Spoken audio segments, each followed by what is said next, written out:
दोस्तों वैसे तो हमारे पृथ्वी में 5 महासागर मौजूद हैं, जिनका नाम प्रशांत महासागर, अटलांटिक महासागर, दक्षिणी महासागर, आर्कटिक महासागर एवं हिंद महासागर है। दोस्तों आज हम जानेंगे दुनिया के दूसरे सबसे बड़े महासागर अटलांटिक महासागर के बारे में। ऐसा माना जाता है कि इसका नाम यूनानी देवता एटलस के नाम पर अटलांटिक महासागर पड़ा है, जिसे अंध महासागर के नाम से भी जाना जाता है। अगर हम पूरी पृथ्वी की बात करें तो पृथ्वी का एक बहुत बड़ा भाग जल से घिरा हुआ है, जिसमें ना जाने कितनों ही नदियां, झीलें, तालाब एवं समुद्र सम्मिलित है। यदि हम नदियां, तालाब, झील इत्यादि को छोड़ दें तो पृथ्वी का कुल जलाशय आपस में जुड़ी हुई है, जिसे विश्व महासागर कहा जाता है।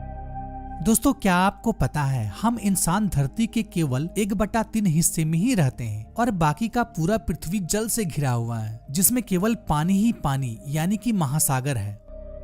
पूरे सौरमंडल में हमारी पृथ्वी ही एक ऐसी ग्रह है जहां पर महासागर मौजूद है, जो पूरे पृथ्वी का लगभग 70.8% भाग में फैला हुआ है। दोस्तों क्या आपको पता है दोस्तों हमारे पृथ्वी में पानी कितना है? इस बात का अंदाजा आप इस बात से लगा सकते हैं कि पूरे विश्व के महासागर एवं सागरों का क्षेत्रफल लगभग 3.66 मिलियन वर्ग किलोमीटर है, जो कि मंगल ग्रह के क्षेत्रफल का दुगना और हमारे चांद का क्षेत्रफल का लगभग 9 गुना है। दोस्तों वैसे तो आप जानते ही होंगे हमारे पृथ्वी में 5 महासागर मौजूद हैं, जैसा कि मैंने आपको पहले बताया, जिसमें से अटलांटिक महासागर विश्व का दूसरा सबसे बड़ा एवं गहरा महासागर है। अटलांटिक महासागर जो पूरे पृथ्वी के 25% सरफेस में फैला हुआ है। यह महासागर जुरासिक पीरियड के दौरान ही निर्मित हुआ था और इसका आकार अंग्रेजी का एक अक्षर 8 के तरह दिखाई देता है। पहले ये माना जाता था कि यह महासागर में बहुत सी दुर्घटनाएं होती हैं और यह महासागर लोगों के बीच भय पैदा करता है, जिस वजह से इस महासागर को सी ऑफ डार्कनेस यानी कि अंध महासागर के नाम से भी जाना जाता है। और यह महासागर प्रशांत महासागर के आधे हिस्से से थोड़ा सा ही ज्यादा है। इस महासागर में 5 महाद्वीप मौजूद हैं: Asia, Europe, Africa, north America और साउथ अमेरिका, और साथ ही 133 कंट्रीज और टेरिटरीज इस महासागर की सीमा को बनाती हैं। नॉर्थ में यह महासागर आर्कटिक महासागर से मिलता है, तो वहीं साउथ में अंटार्कटिका महासागर से मिलता है। अगर इसकी लंबाई की बात की जाए तो उत्तर में बेरिंग जलडमरू के मध्य से लेकर दक्षिण में कोस्टालैंड तक इसकी लंबाई 20,496 किलोमीटर है। अगर गहराई की बात की जाए तो अटलांटिक महासागर का औसतम गहराई 3,924 मीटर है, वहीं इसकी अधिकतम गहराई 8,486 मीटर है।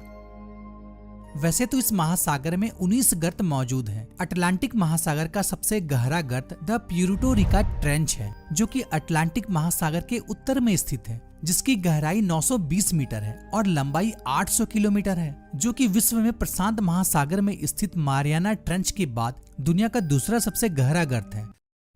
अटलांटिक महासागर में दुनिया के सभी महासागरों की तुलना में सबसे अधिक मात्रा में मछलियां की प्रजाति पाई जाती है, जिनमें से डॉल्फिन से लेकर सी टर्टल्स तक बहुत सारे एनिमल यहाँ पाए जाते हैं, जैसे कि sea lion, humpback whale, starfish, catfish, penguin और ढेर सारे शार्क की स्पीशीज यहाँ पाई जाती है। यहाँ तक कि पूरी दुनिया में केवल प्रशांत महासागर और अटलांटिक महासागर में पाई जाने वाली टारपोन मछली, जो बेहद ही खतरनाक होती है, जो केवल इन दोनों महासागर में ही पाई जाती है। दोस्तों आपको यह भी बताता चलूं, आइसलैंडर विश्व का एकमात्र ऐसा व्यक्ति है जिन्होंने अटलांटिक महासागर को क्रॉस कर नॉर्थ अमेरिका की जमीन में पहला बार कदम रखा था।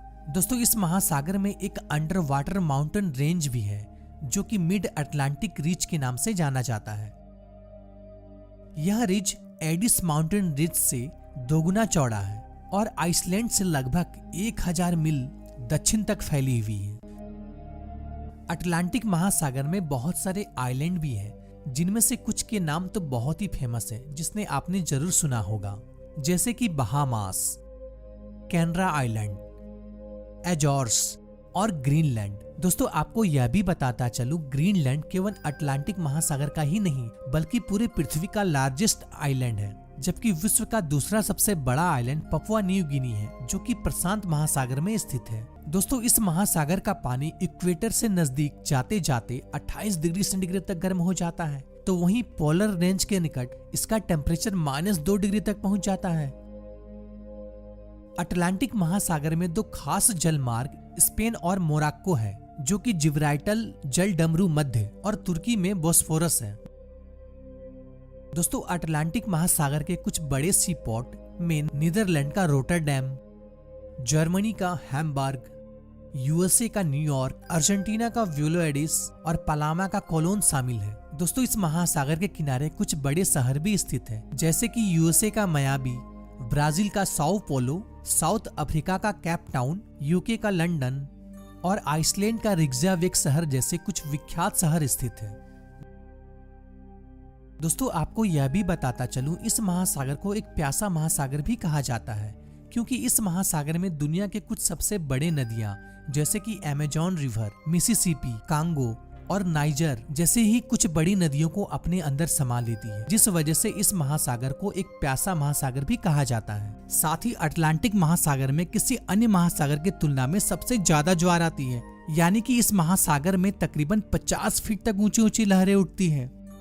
दोस्तों, आपके जानकारी के लिए यह भी बताता चलूं, पश्चिमी उत्तरी अटलांटिक महासागर में एक ऐसी जगह है जहां पर बड़े बड़े आइसबर्ग यानी कि बर्फ की विशाल चट्टानें हैं। दोस्तों, 15 अप्रैल 1912 को दुनिया का सबसे बड़ा आलीशान जहाज आरएनएस टाइटैनिक इसी हिस्से में एक विशाल हिमखंड से टकराकर 2.5 घंटे के बाद डूब गया था। वैसे ही अटलांटिक महासागर में एक ऐसी जगह है जिसका नाम बरमुंडा ट्रायंगल है या बरमुंडा त्रिभुज कहा जाता है, और यह त्रिकोण उत्तरी पश्चिमी महासागर के क्षेत्र में स्थित है, जिसके रहस्यों से आज तक कोई पर्दा नहीं उठा पाया है। इस विशाल ट्रायंगल के एरिया के अंदर आते ही जल जहाज एवं हवाई जहाज ऑटोमेटिकली समुद्र में विलीन हो जाती है। ना जाने अभी तक कई सारे जहाजों को यह ट्रायंगल अपने अंदर निगल लिया है। तो दोस्तों, आशा करता हूँ कि ये जानकारी भरी वीडियो आपको पसंद आई होगी।